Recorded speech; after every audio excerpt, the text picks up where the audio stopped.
Salut tout le monde, ça fait très longtemps, je sais. J'ai été en examen et aussi je pouvais plus faire de montage vidéo parce qu'il me manquait ce qu'on appelle une RAM. Voilà, pour avoir plus de mémoire vive, etc. Enfin bref, on n'est pas en informatique ici, mais c'est pour ça que je faisais plus de montage parce que mon PC en fait buguait trop dès que j'essayais de faire du montage, ce qui était saoulant du coup. Parce qu'à chaque fois que j'essayais de faire un montage, même une vidéo explicative de cours, et bien en fait ça prenait tellement de temps, tellement l'ordi buguait, c'était insupportable. Puis les examens sont arrivés, donc plus fait de vidéos. Mais voilà, aujourd'hui, on se retrouve pour une vidéo qui est très particulière parce qu'elle va se retrouver dans l'actualité directement. J'espère la sortir avant, je vais tout faire pour. Mais on est ici pour parler de la Saint-Valentin, ou précisément de ce que fait la Saint-Valentin sur notre cerveau. Parce qu'en psychologie, du coup toujours psychologie sociale, j'adore expliquer des trucs de psychologie sociale, il y a ce qu'on appelle l'effet Saint-Valentin. Alors c'est parti pour parler de l'effet Saint-Valentin. Donc alors, la Saint-Valentin, vous savez ce que c'est. Normalement, parce que on voit des pubs partout. Et à la base, je peux pas revenir sur qui était Valentin de Saint-Valentin, qui était Saint-Valentin du coup, mais plus dans ce qu'on fait actuellement de la Saint-Valentin. La base de la Saint-Valentin du coup, c'est la fête de l'amour. Et on voit des tonnes et des tonnes de pubs sur Instagram, même sur TikTok. Il y a je sais pas combien de vidéos pour trouver des idées cadeaux de Saint-Valentin ou pour justement te donner des conseils par rapport à la Saint-Valentin en mode si tu la vis mal, si tu la vis bien, etc. Voilà, il y a plein de choses. Tout le temps, constamment, ça on devient oppressant. La Saint-Valentin, c'est censé être une fête de l'amour. Donc une fête assez positive. Sauf que chaque année, des millions de personnes se sentent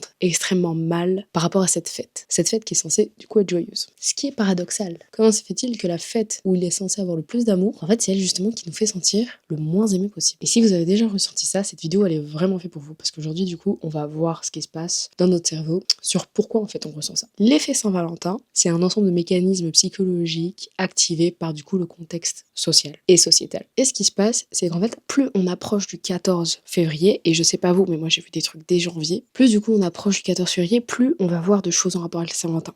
Que ce soit dans les boutiques, que ce soit en pub Insta, en pub TikTok maintenant, en pub à la télé, genre tous les trucs rappellent bien que le 14 février, il faut aimer quelqu'un, il faut apporter de l'amour à quelqu'un, il faut faire quelque chose, il faut acheter ça, il faut, beaucoup de il faut pour cette fête. Et pour ces pubs-là, justement, ce qu'on y voit, ce sont des tas de couples amoureux. Et même quand on va sur les réseaux, comme je vous ai dit au tout début de la vidéo, il y a beaucoup d'idées cadeaux par exemple. Beaucoup d'idées cadeaux pour les couples. Et donc on n'arrête pas de voir ça, ou des vidéos ultra mignonnes, genre que j'adore pendant l'année, hein, j'adore pendant l'année. Mais à la Saint-Valentin, genre voir tous les couples hyper beaux, parce qu'en plus on idéalise ça hyper fort sur les réseaux, dans le sens qu'on va mettre une jolie musique, on va mettre que les scènes hyper romantiques qu'on a filmées et tout, coucher de soleil, le dîner organisé surprise, les roses offertes, les photos, tous ces trucs-là. Et donc ça fait automatiquement une comparaison dans le cerveau. Parce que notre cerveau va pas arrêter de voir des couples heureux, va pas arrêter de voir des couples hyper parfait, en tout cas de sa représentation qui se fait du couple parfait. Et au bout d'un moment, il va commencer à se dire, mais attends, mais moi j'ai pas ça. Pourquoi moi j'ai pas ça? Pourquoi ma réalité ne ressemble pas à ça? Étant donné qu'il commence à comparer et à se dire je n'ai pas ça, eh bien il commence à déprimer. Et c'est un mécanisme automatique. C'est pas quelque chose qu'on peut freiner tout seul, c'est une réaction assez basique. Et le cerveau, il compare tout le temps. Parce qu'il se dit, ok, si les autres font ça, parce qu'on apprend par apprentissage, pourquoi moi je peux pas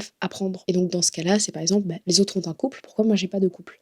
Et même si on a un couple, c'est pourquoi il n'est pas aussi parfait que ce que je vois chez les autres. Voilà, donc de manière basique, c'est ça. Après, il y a aussi la société. La société en elle-même, elle nous rappelle du coup constamment ce jour-là qu'il faut être en couple, qu'il faut être aimé, qu'il faut avoir quelqu'un à aimer. Ce qui est bien, on va dire actuellement, c'est qu'il commence à avoir beaucoup ce truc de galantine, je crois que c'est comme ça qu'on appelle ça. En clair, faire la Saint-Valentin entre amis. J'ai plutôt vu ça sur des comptes qui étaient gérés par des femmes également, pour dire qu'elle, pour la Saint-Valentin, pour pas rester tout seul, pour pas trop déprimer, elle faisait justement une Saint-Valentin entre amis, en se préparant quand même des trucs à manger, se faire belle, etc., se faire des photos, soirée pyjama, tout ça. Donc pour les mecs, je ne sais pas. Est-ce que les mecs, vous faites quand même des soirées Saint-Valentin ensemble ou pas? Aucune idée. Mais j'adorerais le savoir, parce que je connais pas de je connais pas de garçon à qui demander ça. En fait, si, je pourrais demander. Il faudrait que j'aille demander, c'est vrai que ça m'intrigue. Alors, il y en a qui font rien aussi, hein, c'est ok. C'est tout à fait ok de ne rien faire, c'est même plus que ok. Et en plus, cette année, je sais même pas quand ça tombe. Je sais que c'est la semaine prochaine, c'est tout ce que je sais. C'est un samedi, c'est samedi prochain. Oh, en plus, c'est un soir. Oh, les pubs pour les restaurants. Parce que du coup, moi, j'ai plus la télé, donc voilà, je fais plus trop attention aux pubs. Mais je sais que j'en vois sur mon téléphone, j'en vois au centre commercial et tout ça. Enfin, bref. Donc, je reviens. La société nous envoie un certain message. Elle nous envoie ce message qu'on est censé aimer et on est censé être aimé en retour et faire des choses donc pour ça et donc consommer. Il y a beaucoup ce truc de société capitaliste qui est derrière que clairement la Saint-Valentin est devenue une occasion d'acheter comme Noël. Et donc le capitalisme, il marche là-dessus. Et vu qu'il commence aussi à encourager de faire des trucs entre amis, il essaye de marchandiser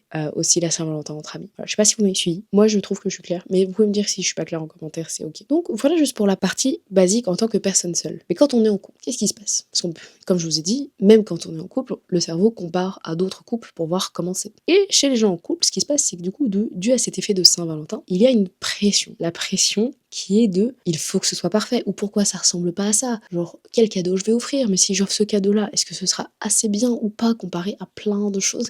On a peur que le cadeau soit nul, on va mettre beaucoup d'argent dans ce cadeau, on va être déçu du cadeau qu'on peut recevoir comparé à ce qu'on peut voir sur les réseaux, dans les films. Voilà, je pense que c'est plus les réseaux actuellement parce qu'on a l'impression que c'est des vraies personnes et donc il y a cette relation parasociale. Ce sont des vraies personnes, mais dans le sens c'est comme si on les connaissait. Et donc dû à cette relation parasociale, on se dit waouh, eux ils ont eu ça et pas moi. Genre en mode, vous voyez, l'herbe est toujours plus verte ailleurs. Voilà, il y a tout ce truc qu'il faut pouvoir prouver en un sens que notre Saint-Valentin a été aussi belle que celle que les autres vont voir, ou justement on a trop peur de se tromper, de pas faire un cadeau parfait, qui va avoir cette pression-là sur les personnes qui sont en couple. Donc voilà, donc qu'on soit célibataire ou en couple, on n'est pas épargné honnêtement. Personne n'est épargné par cette fête. Et avec cet effet Saint-Valentin, en plus, dû à notre personnalité de base, on n'est pas tous égaux face à cet effet. Certains vont être plus sensibles que d'autres. Certains vont beaucoup plus mal le vivre que d'autres. Genre d'autres le vivent très bien et n'en ont rien à faire, ils ne se rendent même pas compte que la Saint-Valentin est passée. Ça m'est déjà arrivé de pas savoir que la Saint-Valentin était passée. Mais moi j'ai un frère qui s'appelle Valentin, et ce qui fait que lui décrète que c'est sa fête à lui. Donc on doit lui offrir des cadeaux, ce que je trouve assez drôle. Quand il était petit c'était très mignon, là il commence à être grand, ça devient moins mignon. Et après bien sûr il y a aussi un effet de rupture à la Saint-Valentin. En fait dû à tout cet effet Valentin, à tout cet effet de pression qu'implique la Saint-Valentin, il y a un phénomène de rupture aussi qui s'installe en janvier et même juste avant la Saint-Valentin, voire le jour de la Saint-Valentin, où des tas de couples rompent pour diverses raisons. Mais j'ai pas d'études là tout de suite ou que j'ai trouvé. Mais il y a un effet de masse qu'on peut voir beaucoup de gens qui ont rompu à la Saint-Valentin. La pression qu'aimait cette fête n'est sûrement pas étrangère à tout ça, parce que j'ai déjà entendu même de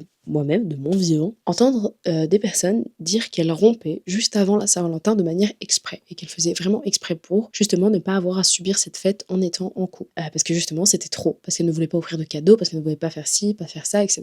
Voilà. Mais c'est pas parce qu'elles aimaient pas la personne, hein, c'était juste par rapport à la fête de la Saint-Valentin. Et je me rappelle, ça m'avait quand même choquée en disant, c'est un peu vrai, pourquoi t'en parles pas juste à la personne en disant, voilà, la fête me met trop de pression, j'ai du mal avec ça. Mais on est des êtres bizarres, les êtres humains sont paradoxaux, donc c'est ok. Enfin voilà, de toute façon, ça continuera d'arriver, et qui suis-je pour dire quoi que ce soit? Et bien sûr, la Saint-Valentin est une épreuve aussi pour ceux qui ont des styles d'attachement anxieux et évitants. Donc, imaginez, vous êtes en couple avec quelqu'un qui a un attachement anxieux ou évitant, on reviendra là-dessus plus tard, dans une autre vidéo. Et bien, ces gens-là, la Saint-Valentin pour eux, c'est l'enfer. En vrai, toutes les fêtes. On va dire toutes les fêtes. Parce que certaines vont avoir des trucs, certains vont faire des choses qu'on considère comme du love bombing. Parce qu'ils viennent de se mettre en couple et d'un seul coup, ils te sortent une Saint-Valentin où ils vont mettre des tas de cœurs dans ta chambre et des tas de trucs alors que les gens ont un attachement anxieux et évitant. Voilà. Ça arrive vraiment, les gars. Et pourtant, vont décréter qu'ils détestent les gestes romantiques, mais qu'ils vont le faire parce que pour eux, c'est dans l'ordre des choses. Mais pourtant, ça les angoisse. Et d'autres vont complètement éviter la Saint-Valentin, vont éviter d'avoir toute relation avec une personne, mais s'attendent quand même à ce qu'on leur offre des fleurs.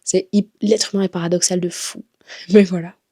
C'est vraiment des exemples que je vous cite de ce qui peut se passer à Saint-Valentin pour certaines personnes. Et il y en a énormément d'exemples. Je pense qu'il y a autant d'exemples que de personnes sur la planète. Mais voilà, c'était une courte vidéo pour vous expliquer l'effet Saint-Valentin. Je vais pas dans le détail, hein, je reste toujours dans la vulgarisation. Et clairement, si vous vous sentez mal à cette fête, si vous le vivez mal, ou si vous le vivez bien, mais peu importe, les émotions que vous éprouvez à cette fête, si ces émotions sont négatives, c'est ok. En fait, c'est juste votre cerveau qui réagit de manière anxieuse à cette fête, et il a le droit parce qu'aujourd'hui on met énormément de pression sur ça et la vie est déjà oppressante tout le seul, elle est déjà assez stressante pour qu'en plus une fête arrive. Et c'est le même effet qu'avec Noël. Avec Noël on met beaucoup plus l'accent sur la famille, je trouve en tout cas, et la Saint-Valentin c'est vraiment les couples. Déjà il y en a une petite sur les couples à Nouvel An et les amis du coup à Nouvel An aussi. Je trouve que la Saint-Valentin pour les couples ou même pour les personnes célibataires, c'est éprouvant, et donc c'est normal de pas se sentir à l'aise, de pas se sentir heureux en fait à cette fête, ou de se sentir super triste ou mal à l'aise quand on est dans les boutiques, parce que je vous jure que j'en peux plus, moi, au centre commercial là, il y a du rouge partout, il y a des cœurs partout, il y a même des pâtes en forme de cœur, et j'adore le concept, hein. Je trouve ça trop drôle. Je trouve ça drôle en fait d'avoir des